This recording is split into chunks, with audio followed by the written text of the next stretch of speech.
ជំរាបសួរប្រិយមិត្តនៅក្នុង Facebook ទាំងអស់ជាទីគោរពស្វាគមន៍ការវិលមកជួបគ្នាជាថ្មីនៅក្នុងកម្មវិធីផ្សាយផ្ទាល់របស់ខ្ញុំនាម៉ោង 9 យប់ម៉ោងនៅក្នុងប្រទេសកម្ពុជាស្វាគមន៍ប្រិយមិត្តដែលនាំមុខគេជានិច្ចគឺប្រិយមិត្តទីបំផុត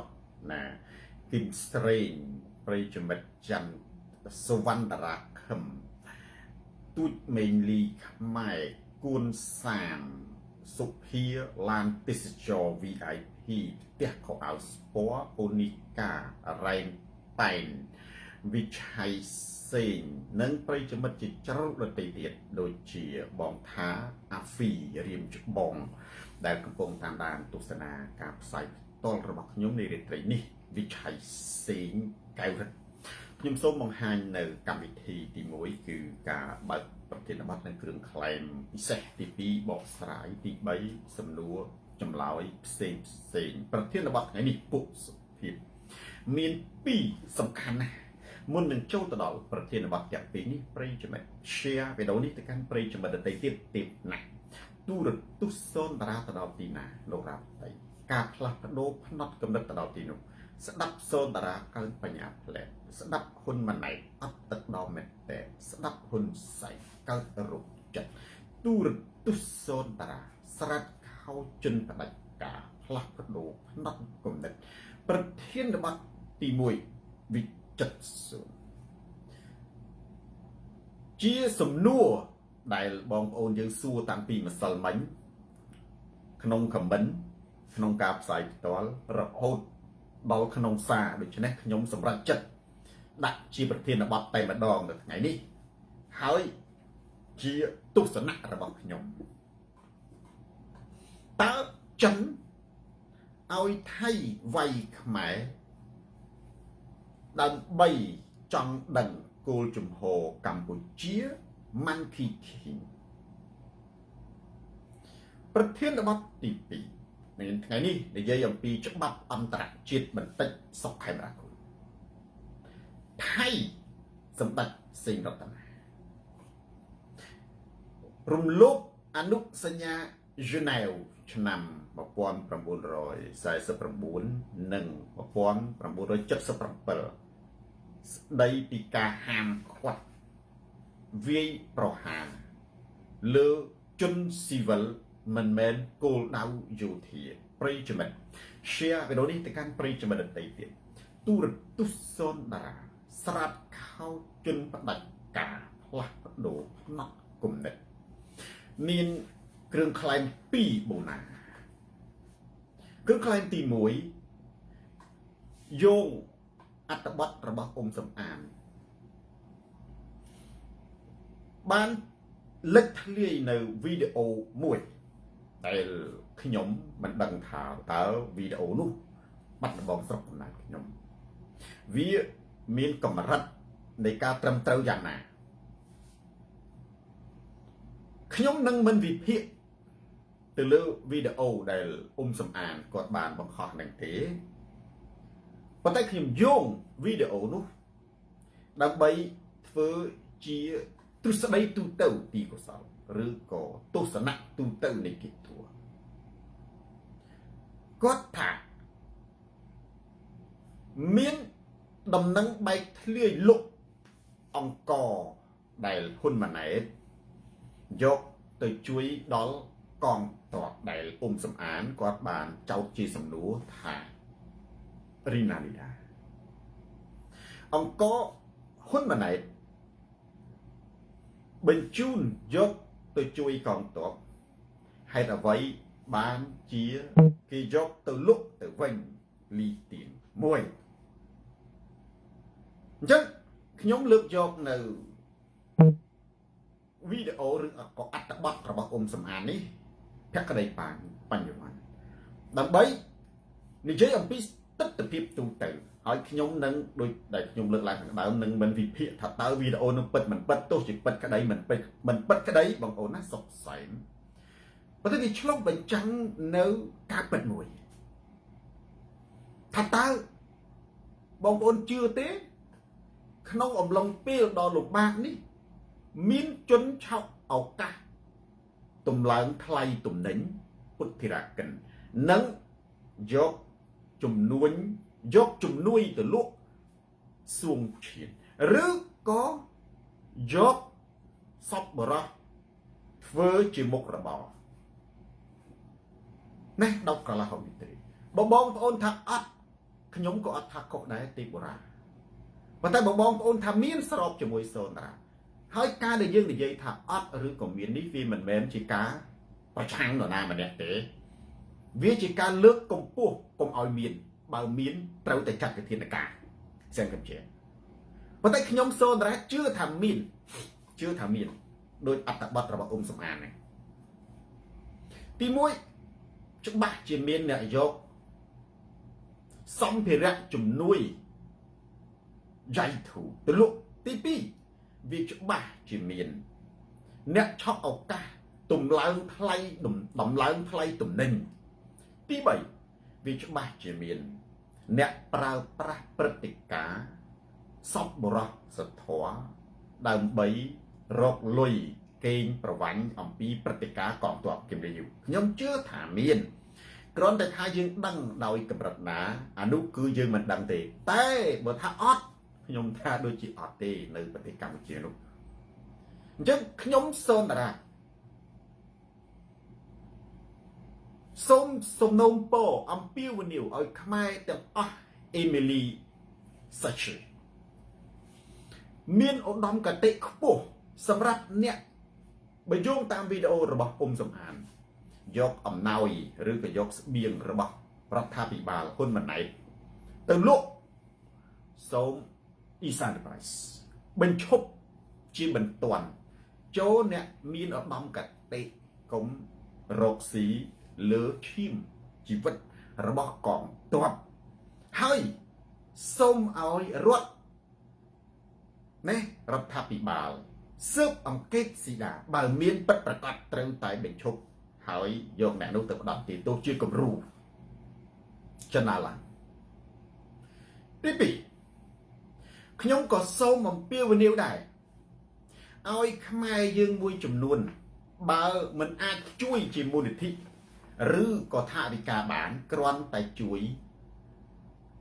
កុំដំឡើងថ្លៃទំនិញឬក៏មានពេលខ្លះលុកខាតទៅតែម្ដងក៏បានដែរលុកខាតមានន័យថាយើងជាការចូលរួមយើងមើលគំរូមួយនៅពេលកាលប្រទេសកម្ពុជាមានគណៈបក្សសង្គ្រោះជាតិផុសផុលគឺបងប្អូនអ្នកនៅផ្សារដែលក៏អត់បានទៅចូលរួមបាតកម្មឬក៏ហែគណៈបកគាត់ជួយជាបាយកញ្ចប់គាត់ជួយជាទឹកសុទ្ធគាត់ជួយជានំប៉័ងអ្នកខ្លះជួយជាលុយត្រូវមានឧត្តមគតិនឹងឡើងវិញណាវាមិនคล้ายទៅជាអ្នកមានអីទេមានពាក្យចចាមអារាមមួយទៀត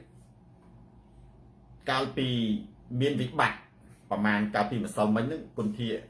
សនុកនៅកោះកុងគេថាមានតាក់ស៊ីជិះពីកោះកុងទៅកំពង់សោម500អានឹងស្មើនឹងប្លន់ណាបងប្អូនស្មើនឹងប្លន់ណាអញ្ចឹងបើសិនជាមានខ្ញុំសូនតារាសូមចំណុចទី2នេះថាត្រូវតែបញ្ឈប់យើងចូលរួមជួយប្រទេសជាតិម៉ុងស្រីនស៊ុយគ្រប់រូបភាពទី3ខ្ញុំសូមឲ្យបងប្អូនយើងទាំងអស់នៅបន្តជួយអូវ៉ាន់តេសមូលនិធិដល់កងទ័ពទោះតិចក្តីច្រើនក្តីឬក៏ដល់ជនភៀសខ្លួនកិច្ចអំពីសង្គ្រាមការជួយរបស់បងប្អូននេះវាមិនមែនធំដុំអីទេហើយខ្ញុំសំណូមពរថាបើអាចជួយតិចក៏ដោយមានជួយអត់មិនបាត់ជួយប្រសើរជាងជួយម្ដងហើយបាត់រហូតពីព្រោះមនុស្សមិនមែនហូបមួយថ្ងៃហើយឈប់ហូបរហូតទេអានេះគឺជាចំណុចមួយណាសំខាន់សម្រាប់សូនតារាចំណុចចុងក្រោយនៅក្នុងគ្រឿងក្លែងទី1នេះក្រៅតែពីសូមអំពាវនាវឲ្យបងប្អូនយើងមេត្តាកុំកេងប្រវ័ញ្ចកុំលុកកុំដំឡើងថ្លៃត្រូវចេះចែករំលែកជួយគ្នាលីណាប៉ែនខ្ញុំក៏កោតសរសើរនិងសូមគោរពសម្រាប់បងប្អូនដែលមានទឹកចិត្តចូលមូលនិធិនិងបងប្អូនខ្លះបរិច្ចាគបងប្អូនខ្លះទៅផ្ទាល់ទៅដល់ជំរំនៃជនភៀសខ្លួនចរណៃបងប្អូនខ្លះនៅក្រៅប្រទេសឧទាហរណ៍ខ្ញុំឃើញនៅអាមេរិកមានឈឹមសុផាតណាគាត់ពូកែ នឹងមានការជួយជំនួយទៅលើកងទ័ពឬក៏ទៅលើជនភេសជ្ជវាជាឧទាហរណ៍មួយក្នុងចំណោមបងប្អូនយើងណាស្រីណរាប់លានអ្នកនៅក្រៅប្រទេសវាមិនមែនជាការមែនទេអីទេមិនមែនជាការជួយហ៊ុនសែនឬក៏មិនមែនជាការជួយរបស់វិញទេស៊ីឡាឈីមគឺជួយកម្ពុជាប្រទេសកម្ពុជាប្រជាជនកំពុងតែភេសជ្ជបងប្អូនយកអានេះមកពិចារណានៅក្នុងស្ថានភាពឡងសម្ផស្សប្រទេសកម្ពុជាខ្មែរយើងមិនមែនជាប្រទេសអ្នកមានទេប្រជាជនខ្លះចំណាយពេល10-20ឆ្នាំតម្រាំតែសង់ផ្ទះបានមួយមានបងប្អូនខ្លះលេណាយកផ្ទះនោះមិនមែនសង់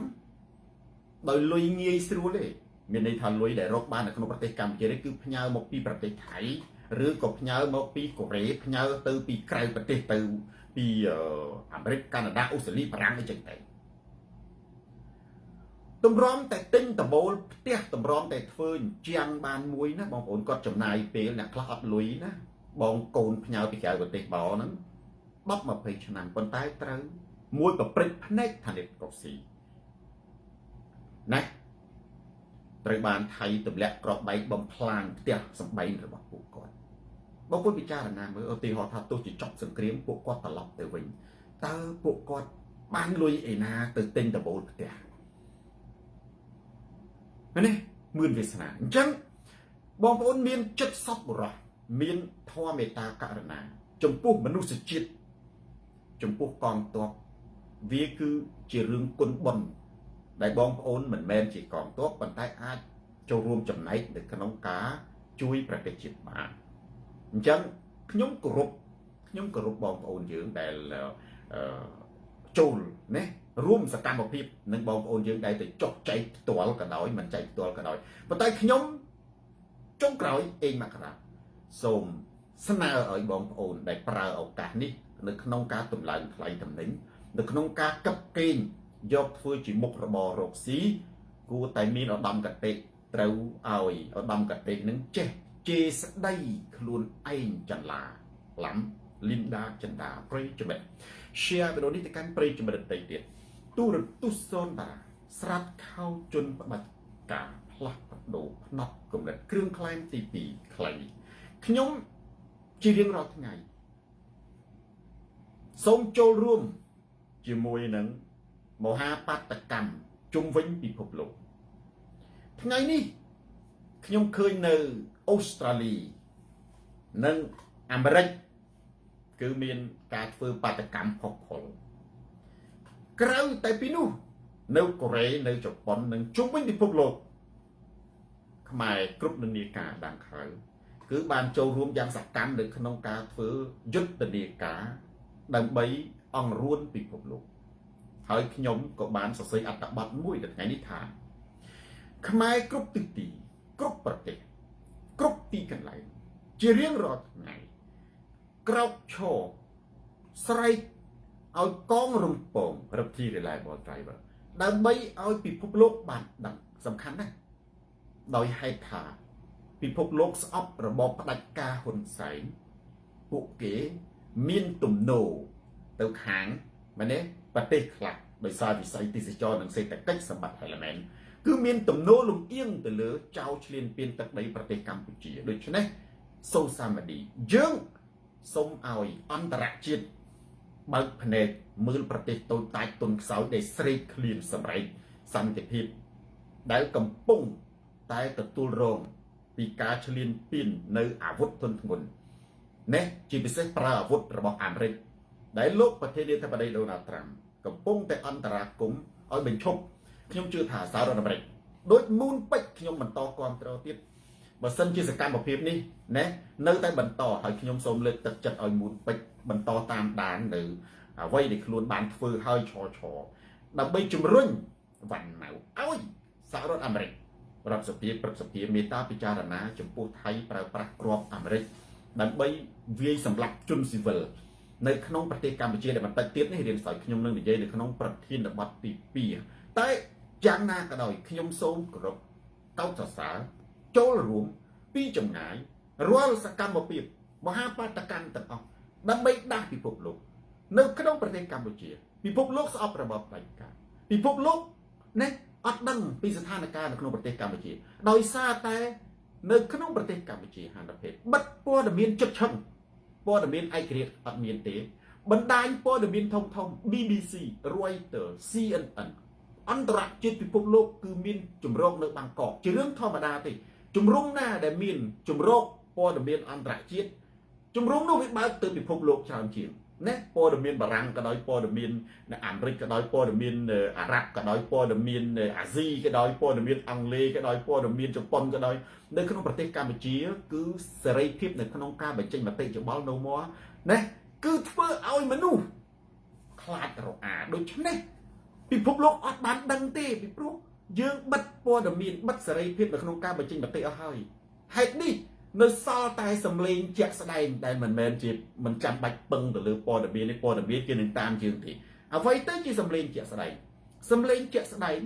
គឺយើងទាំងអស់គ្នាដែលជាខ្មែរនៅក្រៅប្រទេសក្រោកឈរបាតកម្មទោះជាម្នាក់ក្តីពីរនាក់ក្តីពិភពលោកនឹងឃើញហើយពួកគេនឹងចាប់ផ្ដើមថាថៃអាងប្រទេសអ្នកមានសពិវត្តទំនើបវាយឆ្លៀនពៀនប្រទេសតូចតាចក្រីក្រយើងកុំរំពឹងទៅលើសារព័ត៌មាននៅក្នុងប្រទេសកម្ពុជាមែនទេហើយយើងកុំមិនបាច់កាន់គិតខ្វល់ថាអូឥឡូវនេះវាអាឡៃលវលទៅវាយសារព័ត៌មានអីពេលនេះភ្លើងឆេះយើងនាំគ្នាណាភក្តីបញ្ញវន្តស្វ័យរៀងជួយពន្លត់សិនអញ្ចឹងបងប្អូនណាការដែលបងប្អូនធ្វើបាតកម្មជុំវិញពិភពលោកមិនមែនត្រឹមតែដើរតួនាទីសំខាន់ជាមួយនឹងកងទ័ពដែលនៅជួរមុខយកគ្រាប់ទៅពាំងហើយយើងនៅខាងក្រោយជាសមរភូមិក្រោយជួយលើកទឹកចិត្តនិងបង្ហាញក្តីស្រឡាញ់គឺយើងដើរតួឡាយមកជាសារព័ត៌មានពីព្រោះពេលដែលយើងធ្វើទៅគឺមនុស្សដឹងណាដូចឲ្យដំណឹងពិភពលោកអង្រួនពិភពលោកជុំវិញពិភពលោកពីព្រោះថានៅក្នុងប្រទេសកម្ពុជាគេបានបិទព័ត៌មានអស់ហើយណានិយាយមួយម៉ាត់ចាក់ដាក់គុកអញ្ចឹងពឹងពាក់លើយើងទាំងអស់គ្នានៅក្រៅប្រទេសធ្វើបាតកម្មអង្រួនពិភពលោកកំប្រីចំណិត share វីដេអូនេះទៅកាន់ប្រិយមិត្តដទៃទៀតទូរទស្សន៍សូនតារាស្រាត់ខោជន់ផ្ដាច់ការផ្លាស់ប្ដូរផ្នត់គំនិតប្រធានបទទី1ណាស់ដាងខៅតើចិនខ្មែរព្រះប្រទានឲ្យថៃវាយខ្មែរដើម្បីចង់ដឹងជំហរកម្ពុជានេះគឺជាសំណួរហើយវាជាទស្សនៈរបស់សូតារាខ្ញុំបែងចែកពីអ្វីគេហៅថា fact and opinion ភាសាអង់គ្លេសហៅ fact and opinion opinion នេះគឺជាទស្សនៈពិតនិងទស្សនៈផាត់បន្តិចសូតារាអត់យកការស្មានឬក៏យកទស្សនៈធ្វើជាការពិតប៉ុន្តែបងប្អូនអាចពិចារណាបានដោយមើលទៅលើស្ថានភាពជាក់ស្ដែងបងប្អូនបែងចែកអាហ្នឹងណាបើយើងអត់ចេះបែងចែកអំពីអ្វីដែលហៅថាការពិតអ្វីដែលហៅថាទស្សនៈមនុស្សជាច្រើនយកទស្សនៈរបស់ខ្លួនថាជាការពិតរួចក៏ទៅជេរបចោតតាំងគ្នាដើម្បីយកចាញ់ឈ្នះអ្នកណាដែលយល់ឃើញខុសពីគំនិតរបស់ខ្លួនស៊ីមៀតអានឹងគឺខុសតាមពិតសូម្បីតែខ្លួនឯងហ្នឹងក៏យល់ឃើញដែរការពិតបងប្អូនសច្ចធម៌មិនចំណុះឲ្យការយល់ឃើញទេការយល់ឃើញវាជាជ្រុងមួយប៉ុន្តែការយល់ឃើញវាមានអ្នកខ្លះយល់ត្រូវនិងអ្នកខ្លះយល់ខុសប៉ុន្តែបើថាការយល់ឃើញទាំងអស់សុទ្ធតែត្រូវគឺគ្មានទេជាងសោម៉ូតូម្សិលមិញមានប្រិយមិត្តបងប្អូនណាតាមដានទស្សនាកម្មវិធីផ្សាយផ្ទាល់របស់ខ្ញុំកាលពីម្សិលមិញនេះក៏មានបងប្អូនសួរច្រើនដែរជីបងយួរថាលោកគ្រូហេតុអីបានជាចិនស្ងាត់លោកគ្រូតើចិនអាចនៅពីក្រោយខ្នងថៃទេលោកគ្រូហេតុអ្វីបានជាចិនអ្នកខ្លះគេថាមិនឲ្យ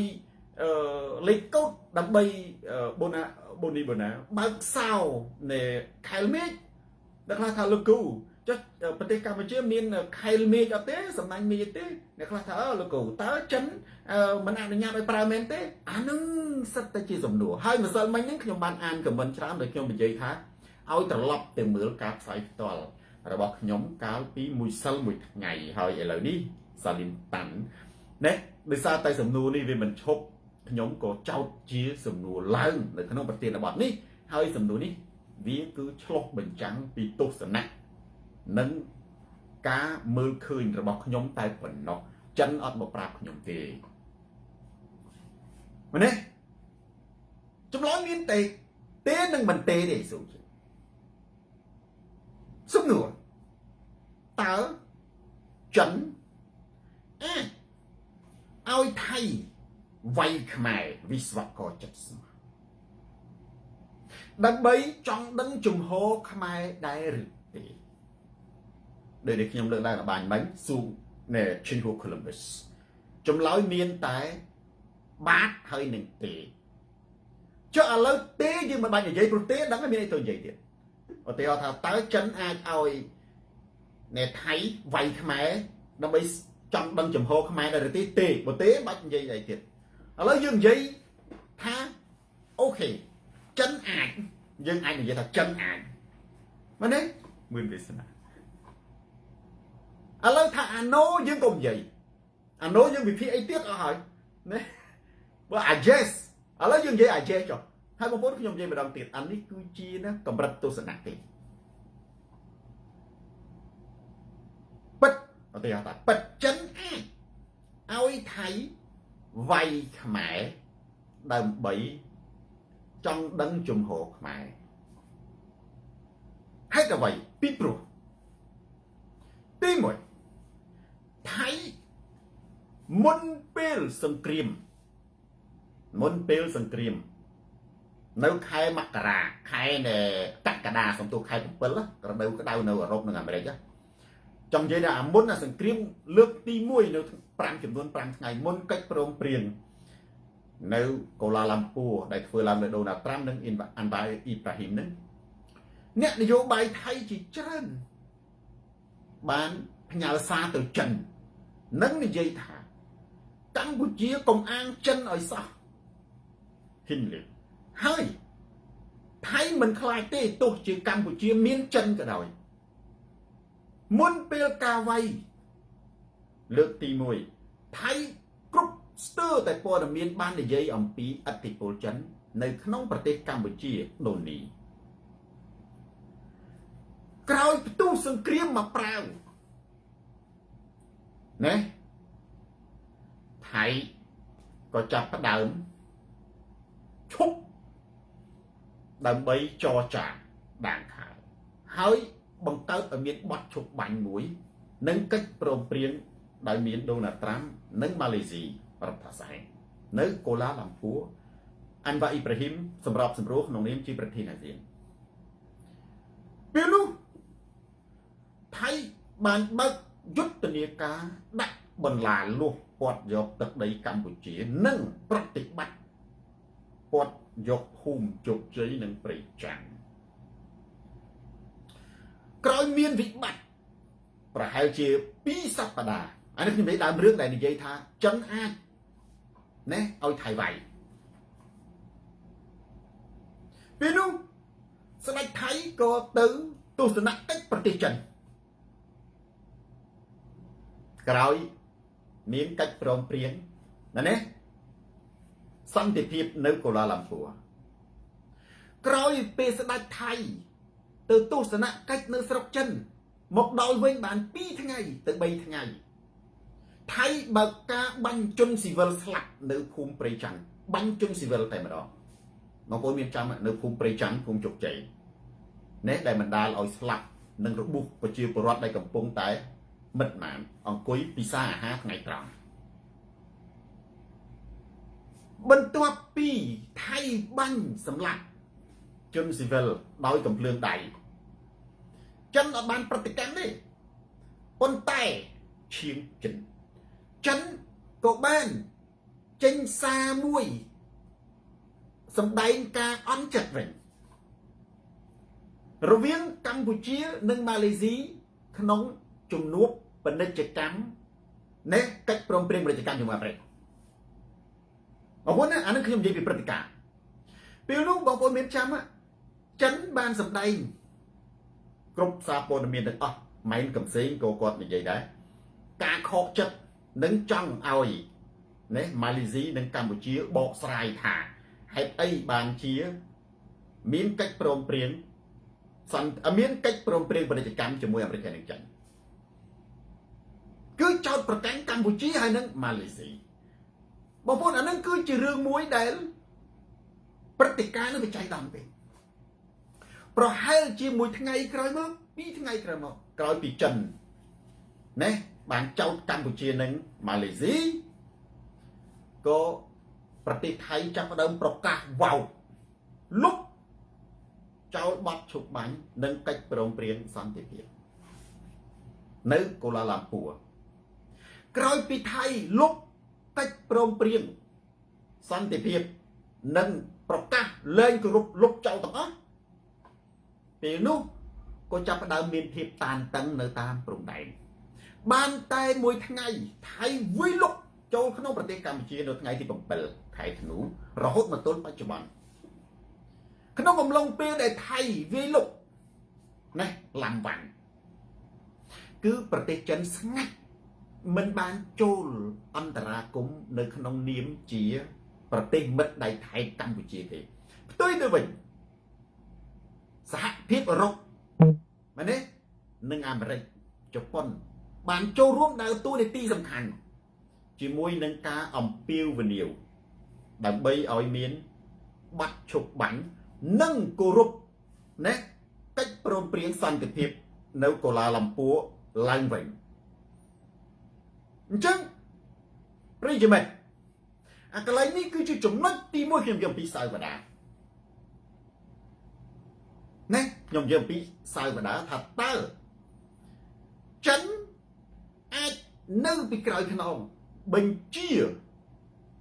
មិនថាបញ្ជានៅពីក្រោយខ្នងលើកទឹកចិត្តដែរទេវាហាក់បីដូចជាចៃដន្យណាស់បងប្អូនវាហាក់បីដូចជាចៃដន្យណាស់ដែលប្រទេសថៃក្រោយពីស្រេចថៃទៅជួបណាប្រធានាធិបតីចិនត្រឡប់មកវិញលុបចោលកិច្ចព្រមព្រៀងសន្តិភាពលុបចោលបទឈប់បាញ់បើកការវាយប្រហារប្រជាជននិងបើកការវាយសន្ធប់មកលើប្រទេសកម្ពុជាហ៎ហើយរហូតមកទល់ពេលនេះមិនទាន់ឃើញចិនមិនមែនឲ្យទៅមែនទេជួយកម្ពុជាទេគ្រាន់តែลูกដៃลูกមាត់ដោយសហក្នុងនាមជាសហគមន៍អន្តរជាតិក្នុងនាមជាអង្គការសហជីវជាតិពីព្រោះចិនអាចลูกមាត់បាននៅក្នុងការសម្របសម្រួលចិនអាចចូលរួមសម្របសម្រួលបានជាមួយនឹងអាមេរិកព្រោះចិនក៏ធ្វើការជាមួយអាមេរិកដែរជាមួយអានវ៉ាអ៊ីប្រាហ៊ីមដែរមែនទេចំណុចទី1ចំណុចទី2មានបងប្អូនខ្លះទៀតបានផ្ញើចម្ងល់ថាលោកគ្រូហេតុអីបានជាថៃវាយលុកតំបន់នេះខ្លាំងតំបន់នោះមិនខ្លាំងតំបន់នេះខ្សោយតំបន់នេះមិនខ្សោយចម្លើយរបស់សូណារ៉ាថៃណាខ្ញុំសម្គាល់ឃើញអានេះមានណាមកប្រាប់ខ្ញុំទេប៉ុន្តែដូចខ្ញុំថាអញ្ចឹងសកុនត្រីអូមីសេនការយល់ឃើញអាចត្រូវនឹងខុសតែប៉ុណ្ណោះថាលោកគ្រូចុះហេតុអីបានថៃវាយទីតាំងនេះហេតុអីបានថៃមិនសូវសម្របទីតាំងនោះហេតុអីបានថៃសម្របទីតាំងនោះហើយថៃមិនសម្របទីតាំងនេះបងប្អូនចម្លើយសូណារ៉ាគឺចេះកន្លែងណាដែលមានថៃរស់នៅជនជាតិថៃរស់ជនជាតិថៃក៏មករស់នៅប្រទេសកម្ពុជាច្រើនដែរនៅក្នុងការធ្វើការអនឡាញដូចជានៅកាស៊ីណូអីហ្នឹងមែនទេឬក៏នៅកន្លែងផ្សេងហ្នឹងកន្លែងណាដែលមានជនជាតិថៃរស់នៅច្រើននិងមានកាស៊ីណូពាណិជ្ជកម្មរបស់ចិនថៃអត់វាយលុកទេទៀតអត់ជឿសូណារ៉ាឥឡូវខ្ញុំឲ្យបងប្អូនរកឃើញមួយមែនទេថៃវាយលុកកាស៊ីណូស្រីពៅតែរបស់ខ្មែរតែប៉ុណ្ណោះគឺរបស់លីយ៉ុងផាត់កុកអានភាគច្រើនតំបន់កាស៊ីណូណាដែលជាតំបន់ចិនណាហើយមានជនជាតិចិនរស់នៅច្រើនថៃអត់វាយទេសំណួរសួរថាហេតុអីបានជាថៃមិនវាយទីតាំងដែលមានចិនរស់នៅច្រើនពីព្រោះថៃត្រូវជាមួយចិន អាហ្នឹងយើងនិយាយពីទស្សនៈណាថៃត្រូវជាមួយចិនគឺប្រហែលជាចិនបើកភ្លើងគៀវសំធីរីបើកភ្លើងខៀវថាវាយចុះ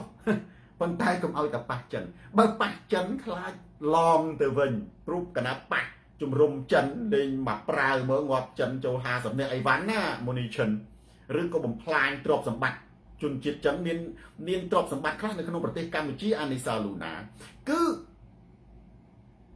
រដ្ឋាភិបាលចិនទេឬយើងឃើញកាស៊ីណូឃើញសន្តាគារអីហ្នឹងព្រោះចិនណាមានពេលខ្លះប្រើប្រាស់ឯកជនដែលមានរដ្ឋាភិបាលនៅពីក្រោយខ្នងដើម្បីវាទីសេដ្ឋកិច្ចខ្ញុំនិយាយរឿងតិចចំណុចនេះខ្ញុំខាន់សិនប៉ុន្តែខ្ញុំឲ្យបងប្អូនមើលសម្គាល់ថាកន្លែងណាដែលមានជនជាតិចិនមានពាណិជ្ជកម្មចិនថៃមិនដែលវាយលុកឡើយវាយលុកតែកន្លែងណាដែលជាទូទៅរបស់ខ្មែរសុទ្ធរបស់កុកអាន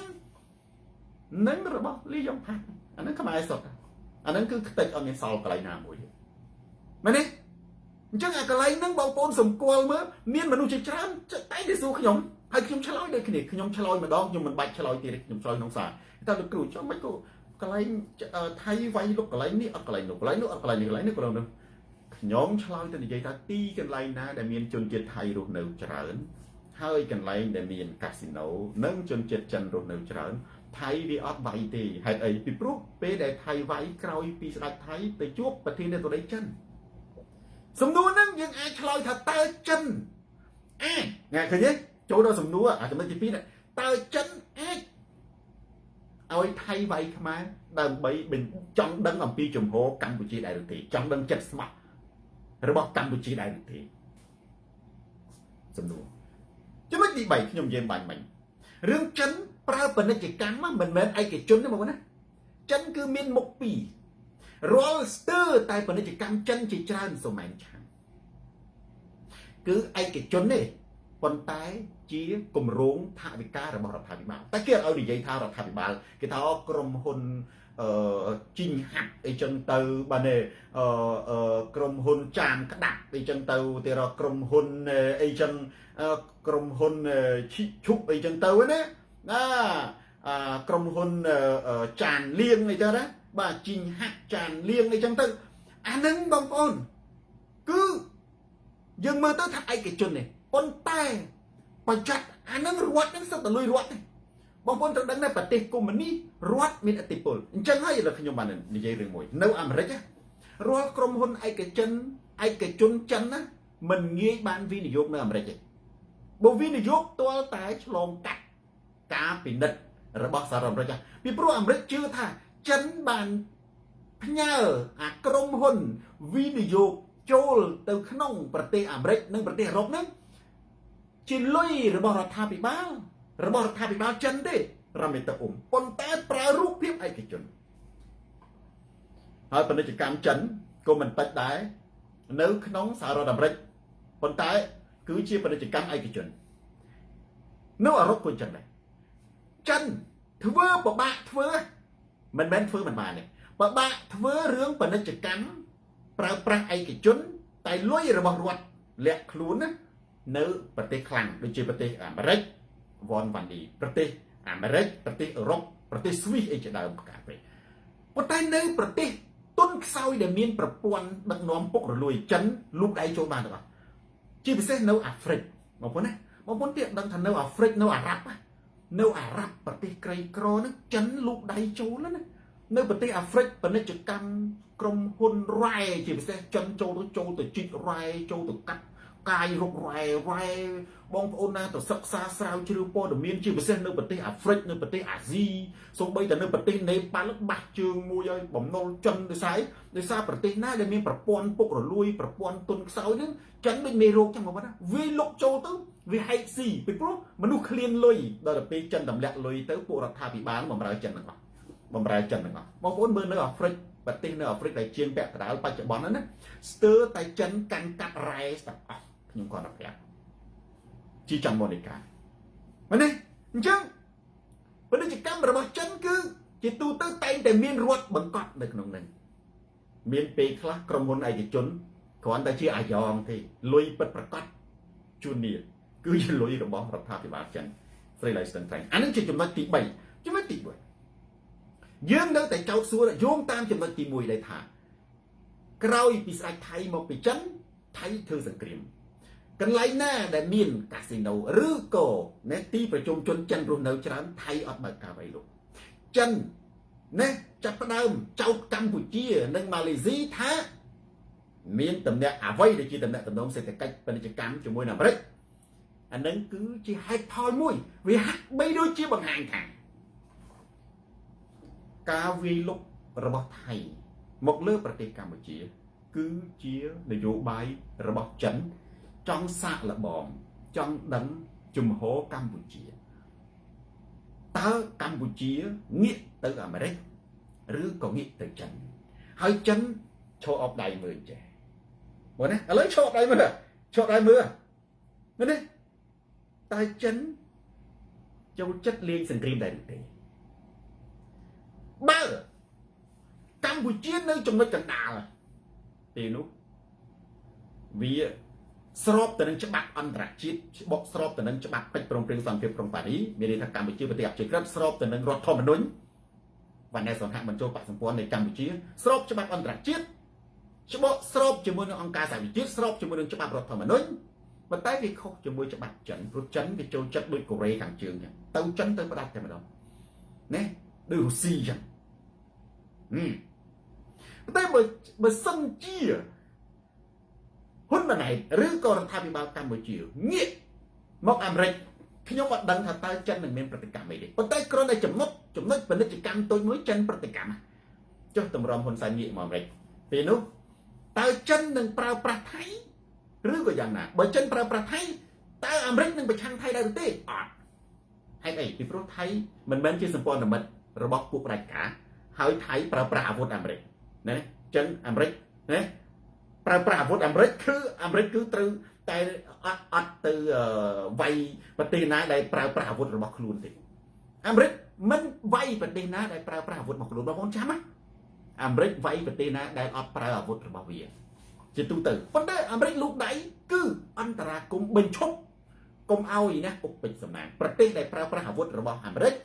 និងប្រទេសដែលជាមិត្តរបស់អាមេរិកនឹងខំគ្នាអាមេរិកអាចចូលរួមត្រឹមកម្រិតទប់និងមានទណ្ឌកម្មទប់ស្កាត់ផ្សេងប៉ុន្តែបើថាឲ្យអាមេរិកទៅវាយប្រទេសដែលប្រើប្រាស់អាវុធរបស់អាមេរិកអត់អញ្ចឹងបាទខ្ញុំនិយាយប្រៀបធៀបទៅមុនថារវាងកម្ពុជាហើយនិងថៃជាមួយចិនថៃគឺជាអតិថិជនណានេះរបស់ចិនជាដៃគូពាណិជ្ជកម្មនិងអតិថិជនហើយចំណែកខ្មែរជាអ្នកសុំទានអ្នកសុំជំនួយចិនដូច្នេះចិនវាអត់រកស៊ីខាតទេពូតូចរវាងអតិថិជននិងអ្នកសុំទាន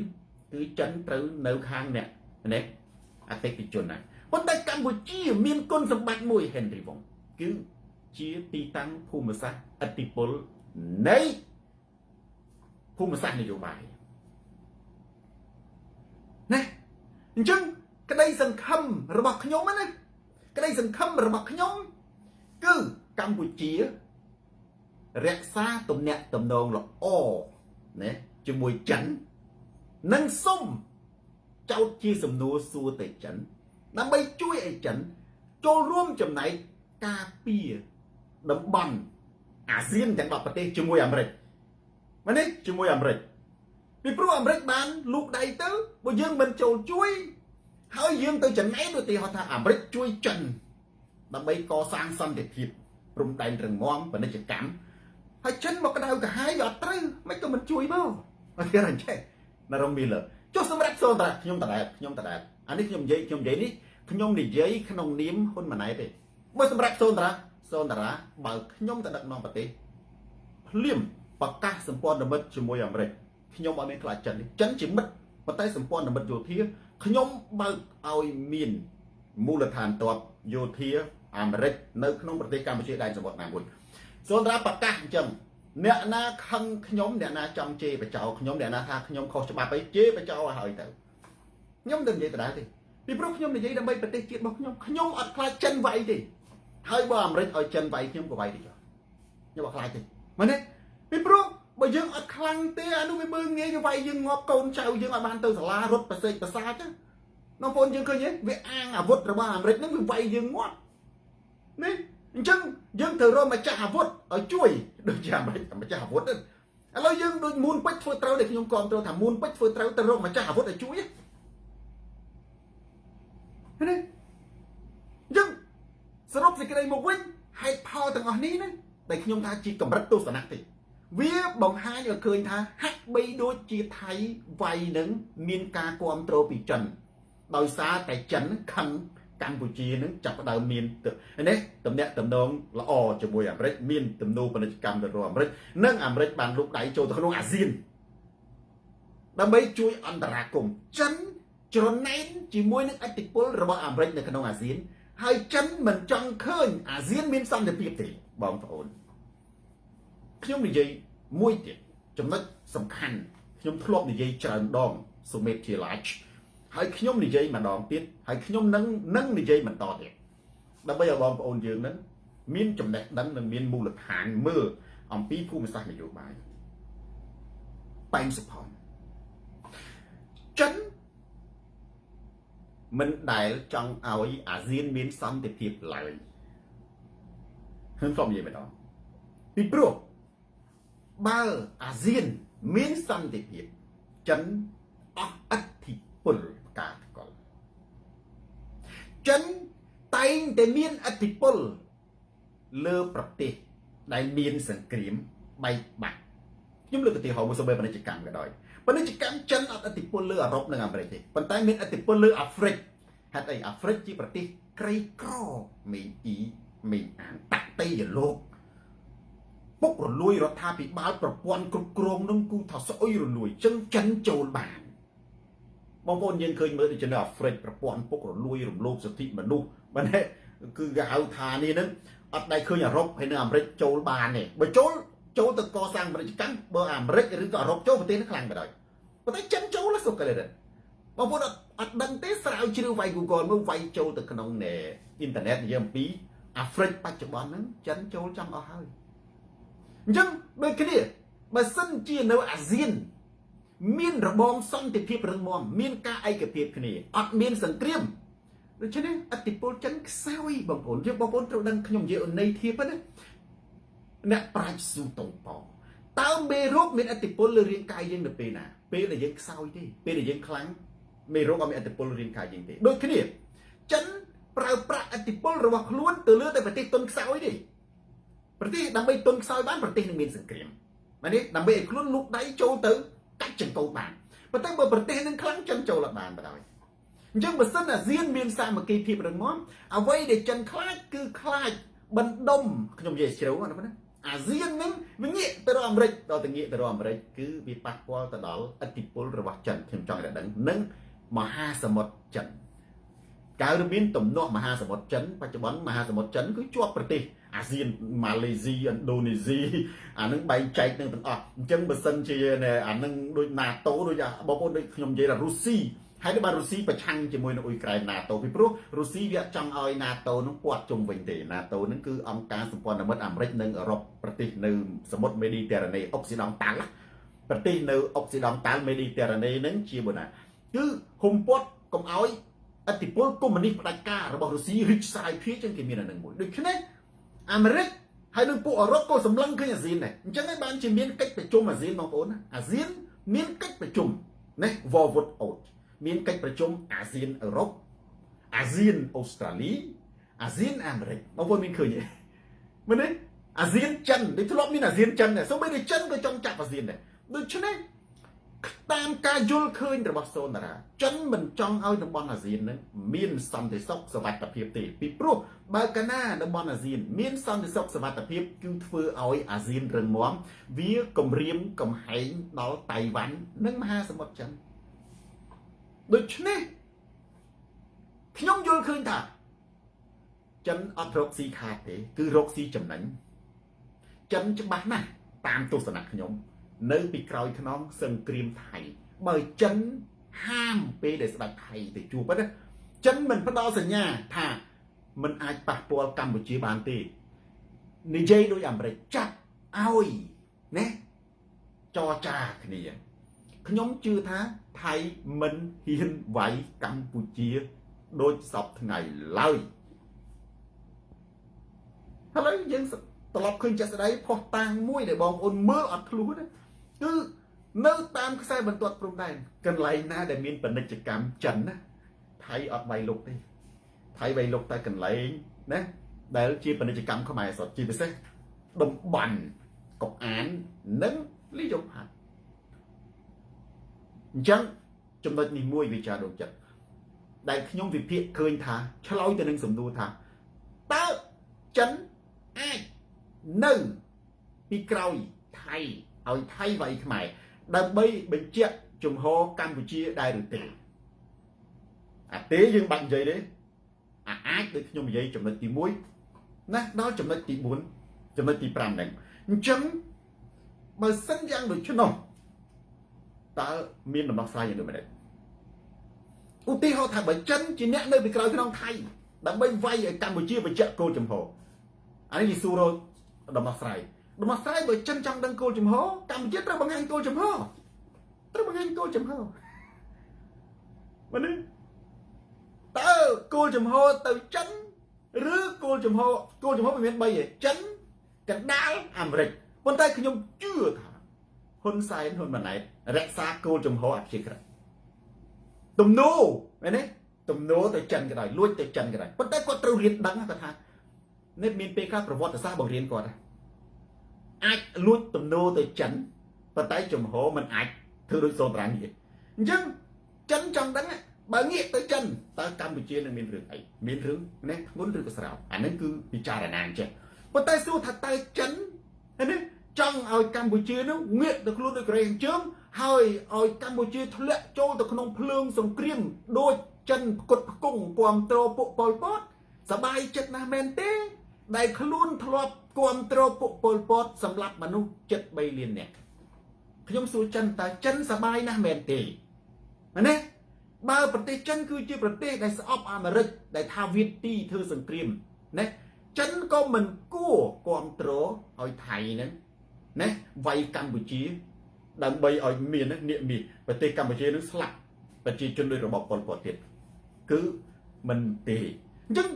បញ្ជាក់ចំហមានតែ3នេះតែខ្ញុំជឿថាចំហរបស់ហ៊ុនម៉ាណែតនឹងនៅកណ្ដាលហើយនេះគាត់ថាអ្នកណាជួយយកទាំងអស់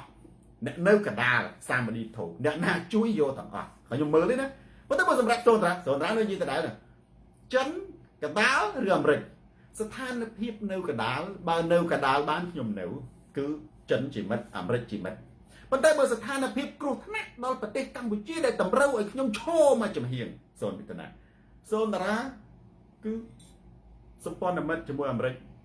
ដែលនេះប្រកាសផ្ដល់ទីតាំងមូលដ្ឋានទ័ពឲ្យកោះមួយទៅអាមេរិកនៅក្នុងប្រទេសកម្ពុជាជាមិត្តសម្ព័ន្ធមិត្តស្លាប់រស់អស់មួយជីវិតកងទ័ពអាហ្នឹងសូនតារាខ្ញុំនៅគិតតែអញ្ចឹងបាទនេះហើយថ្ងៃណាមកខ្ញុំជឿថាខ្ញុំនឹងធ្វើអញ្ចឹងខ្ញុំនៅតែប្រកាន់ចំហហ្នឹងពីព្រោះបងប្អូនពិភពលោកយើងនេះមិនអាចឯកោបានទេហើយមិនអាចអត់សម្ព័ន្ធមិត្តបានទេគេវាយងាប់ប្រទេសយើងតូចត្រូវតែមានសម្ព័ន្ធមិត្តពីព្រោះប្រទេសជិតខាងយើងហ្នឹងវាអត់ស្រឡាញ់យើងដូចអឺរ៉ុបឯណាដូចអឺរ៉ុបប្រទេសបារាំងអ៊ីតាលីគេអត់ដៃឆ្លោះគ្នាប្រទេសយើងវាប្រទេសនេះជុំវិញយើងវាថោកទាបណាបងប្អូនមិនមែនយើងមិនចង់នៅកណ្ដាលទេមិនមែនយើងមិនចង់បោះបង់ចោលប្រទេសយើងអព្យាក្រឹតភាពទេសម្រាប់សូនតារាណាមិនមែនខ្ញុំមិនចង់នៅអព្យាក្រឹតភាពដើម្បីមិត្តគ្រប់គ្នាទេប៉ុន្តែជុំវិញហ្នឹងវាថោកទាបវាមិនចង់ឲ្យយើងខ្ពស់មុខខ្ពស់មាត់ទេវាមិនចង់ឲ្យយើងហើបមុខទេមែនទេអាថៃនោះវាវាយទៅយួនឈរសោតទៅមកណាយួនសបាយណាស់ពេលដែលឃើញខ្មែរយើងនឹងស្រុតចុះហើយថៃណាពេលមានពេលខ្លះយួនវាញឹមវាថាភ្លឺអញនឹងហើយដែលចង់ឲ្យខ្មែរនឹងស្រុតចុះពីព្រោះប្រទេសសងខាងនឹងមិនចង់ឲ្យខ្មែរយើងខ្ពស់ទេពេលដែលខ្មែរយើងស្រុតចុះវាងាយត្រួតត្រាវាយលុកមែនទេបើប្រទេសយើងខ្ពស់ឧទាហរណ៍ដូចជានៅសិង្ហបុរីស្មើសិង្ហបុរីបងប្អូនប្រទេសកម្ពុជាថៃមិនដែលចង់វាចំណែនណាវាចំណែននឹងវាចង់ឲ្យយើងនៅក្រោមវារហូតបើយើងនៅក្រោមវាសុខបើយើងហ៊ានតែលោតវាវាយហ្នឹងណាអញ្ចឹងស្ថានភាពហ្នឹងដែលតម្រូវទៅសូនតារាទៅដល់ប្រទេសចន្ទរាសេតម្រូវឲ្យខ្ញុំហ្នឹងស្វែងរកសម្ព័ន្ធមិត្តដែលខ្លាំងដែលមិនអាចរារាំងមិនឲ្យកម្ពុជាលោតបាននេះត្រូវរកសម្ព័ន្ធមិត្តពីព្រោះអាជុំវិញយើងនឹងសិតថោកទៀតបងប្អូនណាអ្នកដែលថៃវាយអ្នកចំណេញយួនចំណេញច្រើនណាស់ចំណេញអត់មានចំណាយអីទាំងអស់ចំណេញអីមិនមែនចំណេញទឹកដីទេចំណេញឃើញខ្មែរយើងធ្លាក់ទុនខ្សោយឲ្យថៃបញ្ជូនមនុស្សមកងាប់ ពីងាប់ប្រជាជននៅតាមព្រំដែននឹងងាប់កងទ័ពនឹងមកមែនទេហើយដល់អ្នកចំណេញធំចំណេញនៅយួននេះហ្នឹងខ្ញុំនិយាយពិតមែនទេសំណាមកខ្ញុំនិយាយពិតចំណេញអីកម្ពុជាយើងធ្លាក់ទុនខ្សោយទៅវាត្រួតត្រារហូតណាសេនអាហ្វីអាលីហ្វីងអានេះគឺជាសច្ចធម៌នៅក្នុងការមើលឃើញរបស់ខ្ញុំទេហើយតែបានខ្ញុំថាអញ្ចឹងពីព្រោះប្រទេសជិតខាងវាមិនដែលចង់ឲ្យយើងខ្ពស់មុខខ្ពស់មាត់វាសបាយណាស់ឃើញយើងធ្លាក់នរកវាសបាយណាស់ឃើញប្រជាជនយើងសុំទានវាសបាយណាស់ឃើញយើងវេទនាតោកយ៉ាយើងសបាយណាស់ឃើញហ៊ុនសែនចាប់ខ្មែរដាក់គុកបងប្អូនពេលដែលហ៊ុនសែនចាប់ខ្មែរដាក់គុកកំទេចខ្មែរពេលដែលសួរតាថៃមានដែលជួយខ្មែរទេ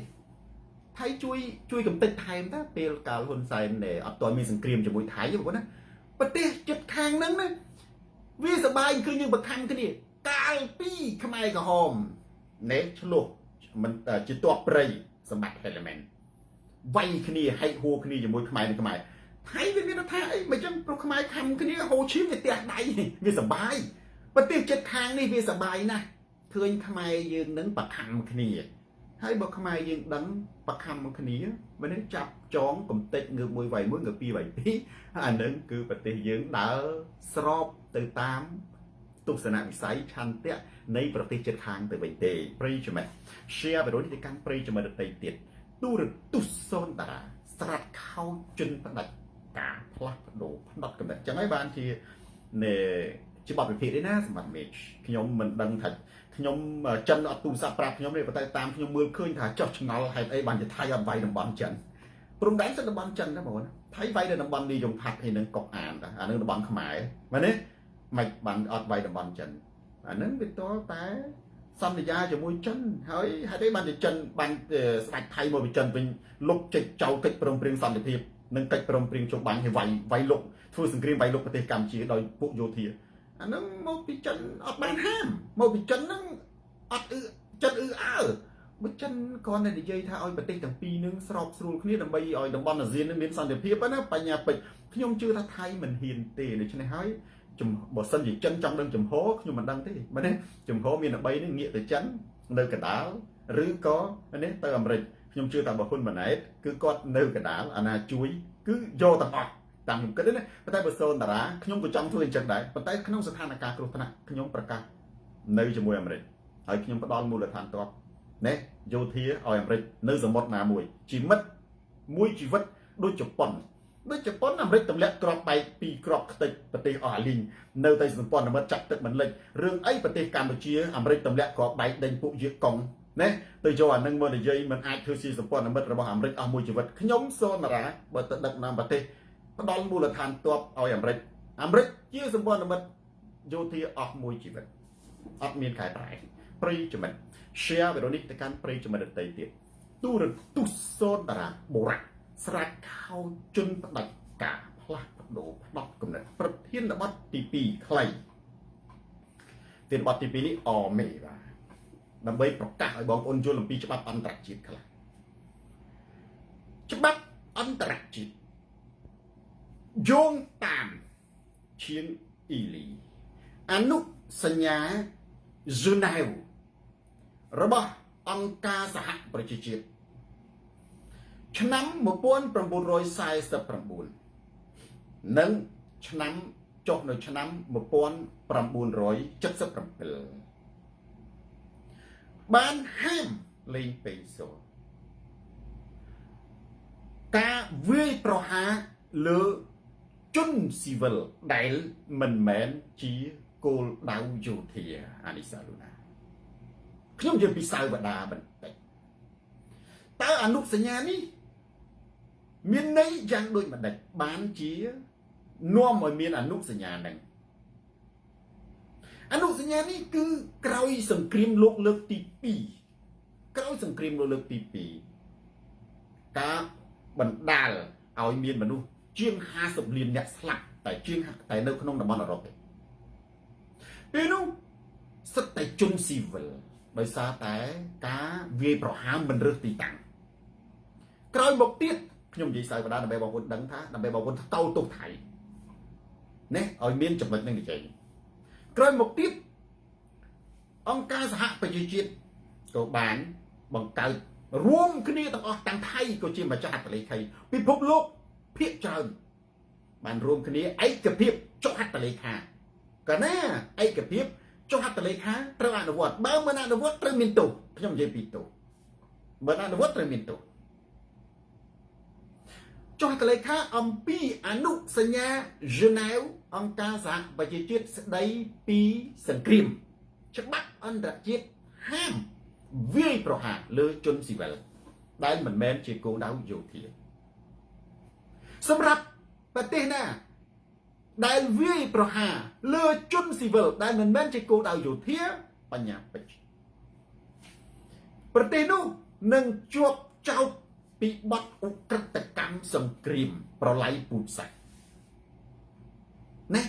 បងប្អូនធ្លាប់លើកពាក្យថាឧក្រិដ្ឋកម្មសង្គ្រាមកើតមកពីណាឧក្រិដ្ឋកម្មសង្គ្រាមមិនមែនកើតពីយោធាវាយយោធាទេឧទាហរណ៍ថានៅយុទ្ធហ៊ានបាញ់គ្នាទាហានថៃស្លាប់ 10000 ទាហានខ្មែរស្លាប់ 10 នាក់ឧទាហរណ៍ណាបាញ់គ្នាឲ្យនៅតាមព្រំដែនទាហាននឹងទាហានសម្លាប់គ្នាអានឹងសង្គ្រាមហៅសង្គ្រាមទាំងសងខាងអត់មានទោសអត់មានបទឧក្រិដ្ឋកម្មសង្គ្រាមទេប្រឆាំងមនុស្សជាតិនិងឧក្រិដ្ឋកម្មប្រល័យពូជសាសន៍ប្រល័យពូជសាសន៍ឧទាហរណ៍ថាថៃវាយខ្មែរវាយពូជសាសន៍ខ្មែរប្រល័យពូជសាសន៍ខ្មែរពូជសាសន៍ដទៃណាអញ្ចឹងគេធ្វើដើម្បីឲ្យសង្គ្រាមនឹងវាបដោតទៅលើតែកងទ័ពបងប្អូនមើលក្នុងសង្គ្រាមលើកទី2អាមេរិកទម្លាក់គ្រាប់បែក2គ្រាប់នៅកាណាសាគីនិងអេរ៉ូស៊ីម៉ានេះអូអាមេរិកនិងពួកសម្ព័ន្ធមិត្តវាយអ៊ីតាលីនៅអាល្លឺម៉ង់ខ្ទេចសឹងតែខ្ទេចទៅជាផេះអញ្ចឹងជនស៊ីវិលស្លាប់ច្រើនណាស់គ្រាន់តែសង្គ្រាមលើកទី2មួយនៅជប៉ុននិងនៅអឺរ៉ុបហ្នឹងជាង50លាននាក់សម័យឆាំអញ្ចឹងក្រោយពេលច្បាប់នឹងចេញមកភ្លាមអត់មានប្រទេសណាដែលប្រើប្រាស់កងទ័ពវាយទៅលើជនស៊ីវិលទេគឺគេវាយទៅលើតែគោលដៅយោធាតែប៉ុណ្ណោះបងប្អូនត្រូវចាំគោលដៅយោធាច្បាំងគ្នាជារឿងធម្មតាប៉ុន្តែវាយជនស៊ីវិល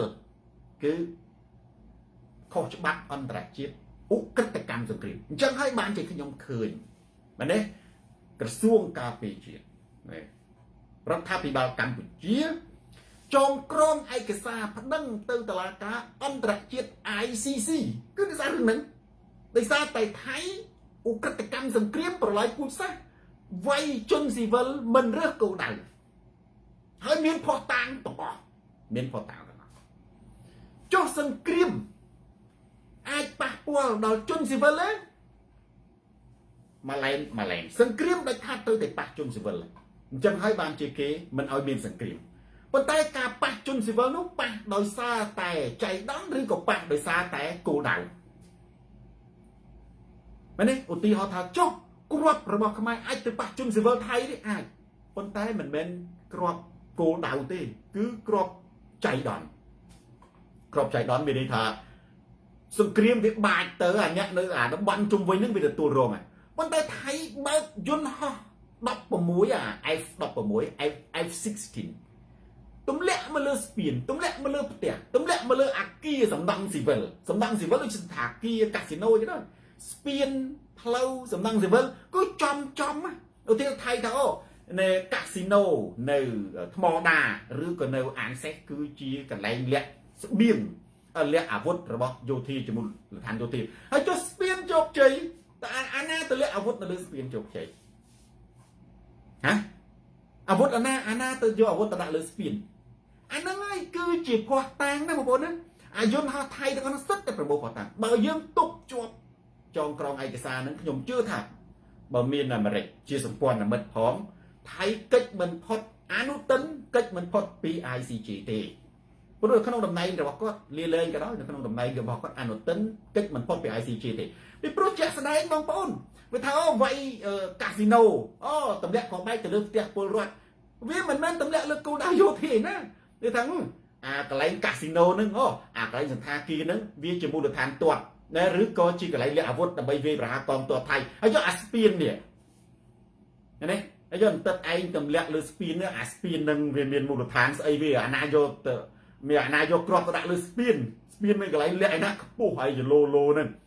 មែនទេអាហ្នឹងជាភស្តុតាងណាបងប្អូនដែលបងប្អូនខ្មែរយើងត្រូវសង្កត់ថ្កោលទោសនិងទាមទាររដ្ឋាភិបាលគុំបានតែនិយាយប៉ណ្ណឹងជាមិនទាន់ប៉ណ្ណឹងដាក់ឯកសារទៅបានផលក៏ដោយមិនបានផលក៏ដោយ ប្រឆាំងជាមួយនឹងថៃយោងតាមអនុសញ្ញា Geneva នៃអង្គការសហប្រជាជាតិឆ្នាំ 1949 ឆ្នាំ 1977 ដែលនិយាយអំពីការហាមឃាត់វ័យជនស៊ីវិលសាព្រីណាណាខ្ញុំជឿថាក្របខ្មែរបាញ់ចូលទឹកដីបាញ់ទៅព្រំដែនថៃច្បាស់ជាធ្លាក់ត្រូវជនស៊ីវិលលំនៅឋានពាណិជ្ជកម្មនេះមណ្ឌលពាណិជ្ជកម្មរបស់ថៃជាក់ជាមិនខានខ្ញុំជឿថាមិនខុសទេប៉ុន្តែមិនមែនជាចេតនារបស់កម្ពុជាទេគឺជាសង្គ្រាមវាយពុកយោធានេះជាសង្គ្រាមវាយយោធាដែលវាផ្លាតទៅមួយទៀតខ្មែរអត់មានបានចូលទៅដីថៃដើម្បីវាយទេភ័ស្តុតាងមួយទៀតគ្រាន់តែយន្តហោះថៃនឹងចូលដីខ្មែរអាចយកសេចក្តីថ្លែងការណ៍របស់អាមេរិកខ្ញុំជឿថារដ្ឋាភិបាលនឹងរក្សាសេចក្តីថ្លែងការណ៍របស់ទូតអាមេរិកជាភ័ស្តុតាងដែរថាថៃចូលទឹកដីកម្ពុជាបើកយន្តហោះ80គីឡូម៉ែត្រទាំងអស់ហ្នឹងគេហៅឈ្លានពានណាឈ្លានពានបងប្អូនមែនទេអ្នកឯងអាចបាញ់ពីទឹកដីរបស់អ្នកឯងបានប៉ុន្តែបើអ្នកឯងអាចនិយាយថាអូគ្រាប់ហ្នឹងមកធ្លាក់ចំកាស៊ីណូគ្រាប់ហ្នឹងមកធ្លាក់ចំសន្តាគារគ្រាប់ហ្នឹងមកធ្លាក់ចំមន្ទីរពេទ្យសាលារៀនអាហ្នឹងអាចថាវាជាឧបទ្ទវហេតុដូចខ្មែរយើងបាញ់ចូលទឹកដីថៃប៉ុន្តែបើអាយន្តហោះអ្នកឯងនេះអាយន្តហោះចូលដីខ្មែរមកទម្លាក់គ្រាប់បែកនៅក្នុងទឹកដីខ្មែរណា F16 ណាអ្នកគិតអ្វីខ្ញុំជឿថារដ្ឋាភិបាលត្រូវសង្កត់លើអានោះសុភាសារត្រូវសង្កត់លើអាហ្នឹងមែនទេបើថាកងទ័ពកម្ពុជាអត់មានចូលទៅដីថៃបាញ់ប្រជាជនទេតែអ្នកឯងយន្តហោះមកលើក្បាលមែនទេប្រជាជនចូលគេថាអាហ្នឹងជាមូលដ្ឋានយោធាត្រូវតែវាយមូលដ្ឋានមែនក្នុងទឹកដីខ្មែរដែលធ្វើសង្គ្រាមចង់ឲ្យគេយកកំភ្លើងចេញយ៉ាងម៉េចឧទាហរណ៍ថាកាស៊ីណូហ្នឹងជាមូលដ្ឋានលាក់អាវុធស្រេចតែគេទឹកដីខ្មែរតែឯងទឹកដីខ្មែរគេដាក់អាវុធនៅទីណាក៏បានដែរគេមិនយកទៅដាក់លើទឹកដីតែឯងទេណាឧទាហរណ៍ទៅចឹងប៉ុន្តែវាមិនមែនទេសគុណទ្រង់វិសិនអញ្ចឹងខ្ញុំស្នើឲ្យរដ្ឋាភិបាលហ៊ុនណាបដោតចិត្តយកចិត្តទុកដាក់ទៅលើអានឹងខ្លាំងមែនទែនជាពិសេសអាជីជនហោះឆ្លងចូលព្រំដែនប្រទេសកម្ពុជាយើងអត់មានខែលមេឃអត់មានខែលការពេលដែនអាកាសដែលយើងហៅថាសំណាញ់មេឃប៉ុន្តែយើងក៏មានច្បាប់អន្តរជាតិដែរតតាំងអន្តរជាតិទៅអនុសញ្ញាអន្តរជាតិច្បាប់អន្តរជាតិបាទនេះគឺជាចេតនាវ័យជនស៊ីវិលសពសាស្ត្រឥឡូវថៃបាញ់ពីស្រុកវាមកវាឈោថាដីវាមកបើយោងតាមអាមេរិកជាពិសេសយោងសង្កត់ធ្ងន់ព្រោះអាមេរិកមិនអាចនិយាយលេងសើចទេថាយោធារបស់អាមេរិក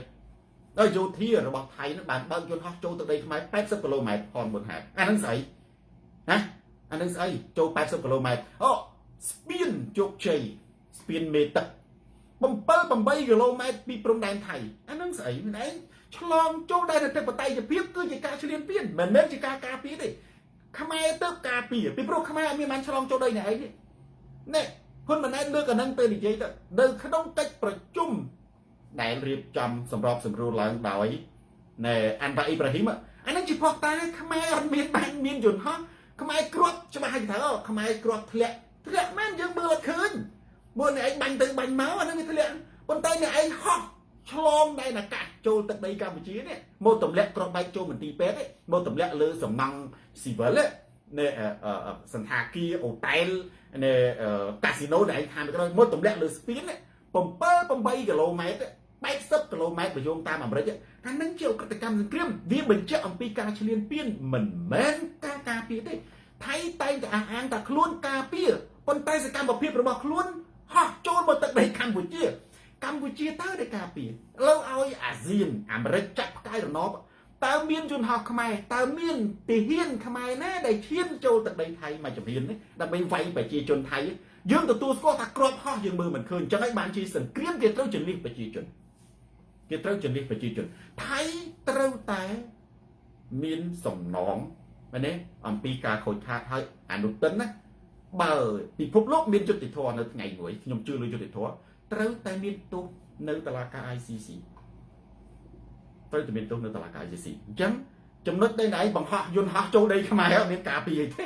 ណែមិនមែនការពារទេការពារមានន័យថាហាមមិនឲ្យគេចូលទឹកដីណែហោះចូលទឹកដីមានន័យថាម៉េចបងឈ្លានពានបើយើងជនស៊ីវិលចូលទឹកដីគេអត់មានឆ្លងកាត់ព្រំដែនអាហ្នឹងគេហៅឆ្លងដែនខុសច្បាប់គេចាប់បញ្ជូនមកវិញអញ្ចឹងយន្តហោះដែលហោះមកទម្លាក់គ្រាប់បែកវិញចូលដូចអាមេរិកថា80គីឡូម៉ែត្រឈ្លានពានតែនិយាយរឿងអី នៅការពារជាតិរឿងអីណែឯងប្រទេសថៃការពារអធិបតេយ្យភាពឬក៏ឆ្លៀនពៀនពាក្យណែឯងនិយាយថាមិនក៏បានដែរប៉ុន្តែភ័ស្តុតាងសុភ័ណ្ឌមនីរស្មីឃើញជាក់ស្ដែងគឺយន្តហោះថៃហោះនៅក្នុងដែនអធិបតេយ្យភាពប្រទេសកម្ពុជាហើយខ្ញុំជឿថាមានគេថតបានទាំងអស់ប្រិយមិត្ត share វីដេអូនេះទៅកាន់ប្រិយមិត្តដទៃទៀតទូរទស្សន៍សូនតារាឡើងសុធាស្រាត់ខោជន់ផ្ដាច់ការសុយ៉ានេផ្លាស់ប្ដូរផ្នែកគំនិតបាទដូចជាបាញ់បេតិកភណ្ឌពិភពលោកបាញ់ប្រាសាទអីណាសាប្រីណាបាញ់ផ្ទះសម្បែងប្រជាជននេះនឹងហើយខ្លួនឯងថាថៃអនុវត្តសិទ្ធិការពារខ្មែរបានការពារពួកខ្មែរអត់មានបានចូលដីថៃមួយជំហានទេខ្មែរនៅតែខាងខ្មែរទេក្របធ្លាក់ទៅវាដាច់ខាត់ត្រូវនៅលំនៅឋានជនស៊ីវិលឯងអញ្ចឹងហើយបានជាគេឲ្យជន្លៀសចេញណាសូម្បីតែអាមេរិកអឺរ៉ុបហ្នឹងគឺគេអំពាវនាវឲ្យជនជាតិរបស់គេហ្នឹងចាក់ចេញអំពីព្រំដែនចម្ងាយ50គីឡូម៉ែត្រដោយសារគេដឹងថាក្របវាមើលឃើញទេអញ្ចឹងយើងបែងចែកឲ្យច្បាស់ថាតើក្របថៃហ្នឹងគឺវាឆ្លងព្រំដែនណាឬក៏ទៅហ៊ានវាឆ្លងព្រំដែនមកទម្លាក់លើប្រទេសកម្ពុជាយន្តហោះឆ្លងចូលមកទម្លាក់អានឹងហើយដែលគេហៅថាឆ្លៀនពៀនណាបងប្អូនគ្រាន់តែយន្តហោះចូលដែនអធិបតេយ្យភាពប្រទេសកម្ពុជាឆ្លៀនពៀនខ្មែរយើងមានដ្រូនមានយន្តហោះណាហោះចូលដីថៃមួយនៅបើខ្មែរឆ្លៀនពៀនតើមានខ្មែរនឹងឈានចូលមកជំហានទៅលើដីថៃមួយនៅនិយាយនៅក្នុងអង្គការសហប្រជាជាតិនិយាយជាមួយដូណាល់ត្រាំនិយាយណាទៅកាន់កិច្ចប្រជុំរដ្ឋមន្ត្រីការបរទេសអាស៊ានតើថៃឆ្លើយយ៉ាងដូចម្ដេចថៃឆ្លើយយ៉ាងដូចម្ដេចតើមានទាហានខ្មែរណាម្នាក់ដែលឆ្លងចូលទឹកដីថៃតើមានយន្តហោះខ្មែរណាដែលឆ្លងចូលទឹកដីថៃនេះឬដែលអ្នកឯងនិយាយថាអ្នកឯងការពារអ្នកឯងមានសមត្ថភាពខ្មែរអត់មានអីសោះខ្មែរអត់មានអាវុធអីសោះចំនួនសេដ្ឋកិច្ចចំនួនប្រជាជនអ្នកឯងធំជាងមិនទេអ្នកឯងថាការពារជាតិប៉ុន្តែជាក់ស្ដែងអ្នកឯងចូលណាឆ្លៀនពៀនជិះយន្តហោះមកយោងតាមអាមេរិកបើកយន្តហោះចូលទឹកដីខ្មែរ80គីឡូម៉ែត្រហើយ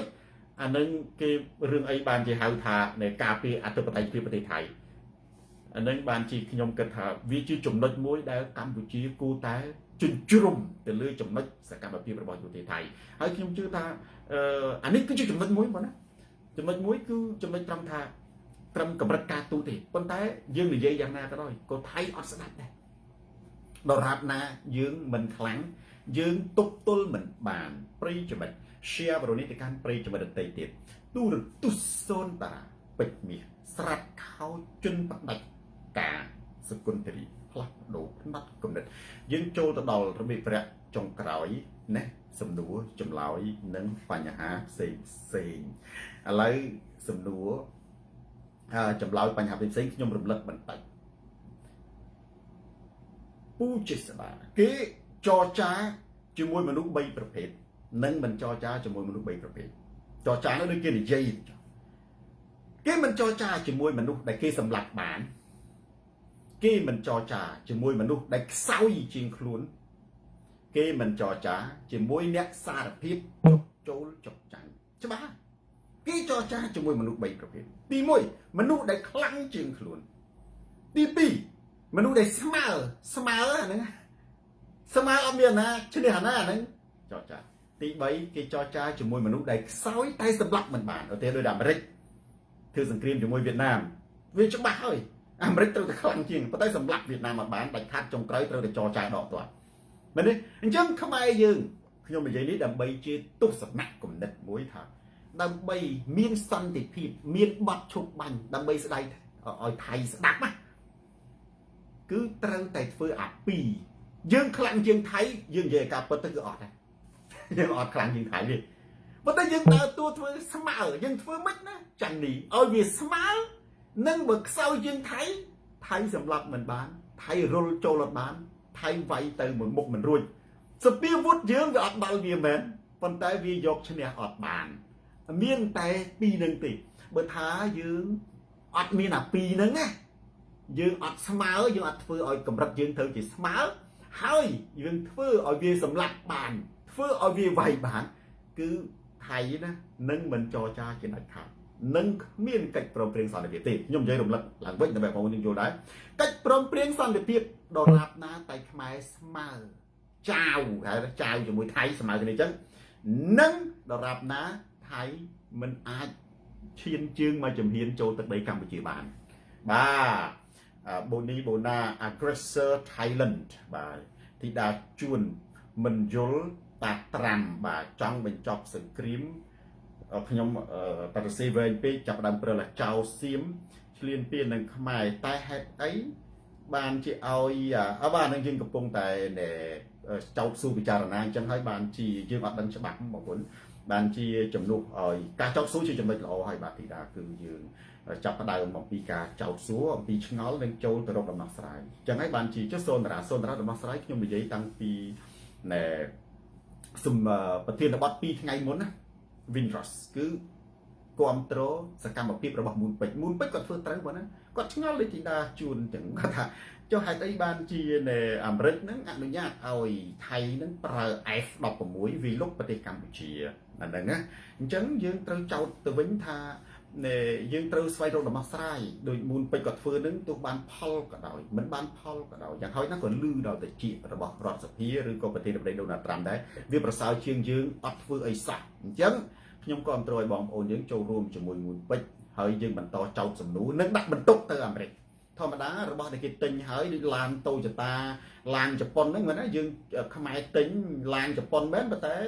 យើងទៅបើកគ្រោះថ្នាក់ចរាចរណ៍យើងយកទៅបើកយើងយកទៅជិះយើងយកទៅរត់តាក់ស៊ីយើងយកទៅធ្វើកាដូអីជប៉ុនវាអត់មានទៅហាមឃាត់អីទេព្រោះកាលណាទិញវាជាកម្មសិទ្ធិរបស់យើងវាអាចដែរថា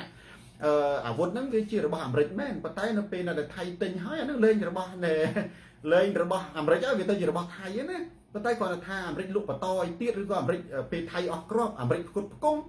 អាវុធនឹងតទៀតអានឹងយើងកោតទុកអានឹងគឺយើងត្រូវតែសុំឲ្យបញ្ឈប់ខ្ញុំជឿថាអញ្ចឹងប៉ុន្តែបើសិនជាថៃយើងអត់មានទាត់បាញ់វាធ្លាក់មួយប្រមកទៅថាអាយន្តហោះនឹងមាន20គ្រឿងវាទៅហោះទៅរហូតណាមែនទេហោះទៅខ្មែរយើងបាញ់ធ្លាក់អស់20ហើយអាវុធចិនអាមេរិកលក់ឲ្យទៀតប៉ុន្តែចង់ឲ្យខ្មែរមានសន្តិភាពប៉ុន្តែលក់អាវុធឲ្យទៀតអានឹងអាមេរិកខុសណាអានឹងតាមការយល់ឃើញរបស់ខ្ញុំនេះប៉ុន្តែបើសិនជាយើងអត់មានបាញ់វាធ្លាក់អីមួយផងវាបោះអាមេរិកមែនប៉ុន្តែវាទិញទៅវាលែងទៅបោះអាមេរិកវាដាក់បោះថៃវាដាក់ទង់ជាតិថៃបាទដូចយន្តហោះខ្មែរយើងនៃក្រុមហ៊ុនទេសចរឡានក្រុងហ្នឹងឡានក្រុងឡានរថភ្លើងរបស់បារាំងមែនប៉ុន្តែវាគិតមេងក៏ទិញទៅដល់ស្រុកខ្មែរអាហ្នឹងមានរថភ្លើងបារាំងអីទៀតរថភ្លើងខ្មែរអាហ្នឹងណាដូចបងប្អូនរាល់ថ្ងៃនេះជិះឡានហ្នឹងមានឡានខ្មែរណាមកបងប្អូនជិះឡាន Luxi Highlander បងប្អូនជិះ Mercedes របស់ជប៉ុននេះតាហើយជប៉ុនមានទៅតាមរយយើងណា Mercedes BMW អីបានហ្នឹងអាហ្នឹងឡានរបស់អាល្លឺម៉ង់សំទោសឡានរបស់អាល្លឺម៉ង់វាមានទៅតាមររឿងយើងឯណាអញ្ចឹងបើតាមខ្ញុំយល់ណាប្រហែលជាថាបើថៃវាទិញរបស់អាមេរិកហើយវាទៅជារបស់ថៃហើយគាត់ថាថៃប្រើប្រាស់អាវុធដែលទិញពីអាមេរិកណាឬក៏វាមានច្បាប់ណាមួយថាអាមេរិកអាចហាមប្រើវាអាចមានសិទ្ធិតែយើងអត់ដឹងដូច្នេះយើងត្រូវតែចូលរួមទាំងអស់គ្នាណាជាមួយសកម្មភាពមូនពេជ្រមិនថាតែមូនពេជ្រទេអ្នកណាក៏ដោយទាំងអស់គ្នានឹងដើម្បីឲ្យអាមេរិកនឹងសើរើឡើងវិញណាប៉ុន្តែបើខ្ញុំយល់ថាបើសិនទីហោថាថៃវាមាន20ហើយយើងបាញ់ធ្លាក់អស់លីងតែ20រួចមកអាមេរិកលក់ឲ្យ20ទៀតអានឹងយើងអាចកោតទោសដូណាល់ត្រាំបានហើយប៉ុន្តែពេលនេះខ្ញុំជឿថាយើងគួរសរសើរគាត់បើខ្ញុំសរសើរអរគុណដូណាល់ត្រាំទេគាត់ថាខ្ញុំទៅបន្ទោសថៃដែលមិនស្ដាប់តែប៉ុណ្្នឹងទេបងប្អូនយើងកុំទៅបន្ទុយប្រអាក់អ្នកដែលមានចេតនាជួយយើងធម្មតាយើងដូណាល់ត្រាំគាត់នៅអាមេរិកមិនដែលដឹងថាតើថៃឆ្លោះជាមួយខ្មែរទេហើយប្រទេសណាដែលប្រើប្រាស់អាវុធអាមេរិកគឺអាមេរិកលក់ឲ្យហ្នឹងណាអញ្ចឹងបានខ្ញុំថាបើសម្រាប់ខ្ញុំយើងគួរតែលើកទឹកចិត្តឬក៏ចូលរួមសរសើរណាបើសម្រាប់ខ្ញុំលើកទឹកចិត្តដូណាល់ត្រាំខ្ញុំសរសើរខ្ញុំអរគុណគាត់វិញទោះជាកម្រិតណាក៏ដោយយ៉ាងហោចណាស់គាត់ខិតខំប្រឹងប្រែងដើម្បីបញ្ឈប់ដែរសង្គ្រាមត្រូវតែមានអ្នកជួយលោកដៃបញ្ឈប់បងប្អូនសង្គ្រាមទីណាក៏ដោយរុស្ស៊ីក៏ដោយអ៊ុយក្រែនក៏ដោយដូចវាយគ្នាត្រូវតែមានអាជ្ញាកណ្ដាលត្រូវតែមានមនុស្សម្នាក់ទៅជួយគាត់សូម្បីតែនៅក្នុងសង្គ្រាមប្រទេសកម្ពុជាយើងរបបប៉ុលពតក៏ត្រូវតែមានមនុស្សទៅគាត់អង្គការសហជីវជាតិដូចជាកិច្ចព្រមព្រៀងសន្តិភាពក្រុងប៉ារីបាទនេះគឺត្រូវទៅគាត់អញ្ចឹងនៅក្នុងប្រទេសកម្ពុជាក៏ដោយប្រទេសណាជុំវិញពិភពលោកក៏ដោយបាទនេះខ្ញុំសម្រាប់អ្នកដែលអន្តរាគមន៍ក្នុងគោលបំណងដើម្បីសន្តិភាពគឺខ្ញុំចូលរួមសរសើរនិងអរគុណខ្ញុំសារជាថ្មីម្ដងទៀតបើអាចយកសម្លេងខ្ញុំទៅបានខ្ញុំសរសើរដូណាល់ត្រាំនិងអរគុណដូណាល់ត្រាំចំពោះនេះការយកចិត្តទុកដាក់របស់គាត់ទោះជាមិនទាន់មានលទ្ធផលក៏ដោយបាទសម្បត្តិ Hellman agree with you ណាបើសុំទោសបងប្អូនណាបាទសរសេរបងប្អូនសរសេរខ្លីៗណាសរសេរវិញភ្នែកខ្ញុំអត់ពាក់វ៉ែនតាមែនទេ បាទតែអាមេរិកអាចបិទ link F16 បានមិនឲ្យដំណើរការអានឹងយើងអត់ដឹងដែរយើងឮតគ្នាព្រោះអាមេរិកអត់ទូរស័ព្ទប្រាប់យើងណាទីតាបើខ្ញុំសូនតារានិយាយសច្ចធម៌ទេនិយាយការពិតអ្នកណាដែលត្រូវការយុត្តិធម៌និងសច្ចធម៌គឺអាចស្ដាប់សូនតារានឹងយល់ហើយមែនទេពីព្រោះរបស់ខ្ញុំសន្មតថាអាមេរិកនឹងបញ្ជា link ដូចជាខ្ញុំឃើញដែរឃើញ The Camera Daily ឬក៏តាំងសារដាក៏ធ្លាប់សេតបတ်ថាឥឡូវនេះអាមេរិកបានបិទណាប្រព័ន្ធលេខកូដអ៊ីនធឺណិត link របស់ឯងនឹងហើយគ្រាន់តែតាំងសារដាសេហើយស្អែកឡើងទម្លាក់ដាច់ស្ពានបាត់ហ្នឹងអញ្ចឹងយើងត្រូវបែងចែកថាបើសិនជាយើងដឹងព័ត៌មានហ្នឹងអ្នកណាគេប្រាប់យើងតែប៉ុណ្្នឹងទេបើខ្ញុំដូចខ្ញុំនិយាយរឿងថាហេតុអីបានជាចិនតើចិនអាចនៅពីក្រោយឬក៏ជាអ្នកឲ្យថៃវាយនៅកម្ពុជាដើម្បីចង់ដឹងចំហកម្ពុជាដែរឬទេខ្ញុំប្រកាសខាងដើមមកខ្ញុំនិយាយកម្រិតទស្សនៈហើយទស្សនៈរបស់ខ្ញុំគឺឈរទៅលើផតាំងដែលខ្ញុំឃើញជាក់ស្ដែងឧទាហរណ៍ថាថៃមិនដែលវាយលុកទីតាំងចិនទេនៅក្នុងប្រទេសកម្ពុជាថៃអត់ដែលវាយលុកទីតាំងចិនទេកន្លែងណាដែលមានពាណិជ្ជកម្មចិនណាឬក៏តំបន់ចិនថៃអត់វាយលុកទេកិច្ចទាំងអស់បងប្អូនណាអញ្ចឹងអានឹងឈានតែខ្ញុំចូលសន្និដ្ឋានប៉ុន្តែនៅតែខ្ញុំនិយាយថាចិនវាអត់មកទូរស័ព្ទប្រាប់ខ្ញុំអញ្ចឹងបានថាលេខកូដខ្លះគេនិយាយថាអូចិននឹងមិនអោយហ៊ុនសែនប្រើសំណាញ់មេឃបាទនេះសុបិនអាមេរិកនឹងហេតុអីបានជាមិនបិទកូដអានឹងមិនដឹងជាយើងបានដំណឹងពីណាមកបើយើងបានដំណឹងនៅពីណាមកយើងគ្រាន់តែចាត់ទុកទៅចោទសួរតើដំណឹងហ្នឹងវាពិតឬមិនពិតវាទាល់តែ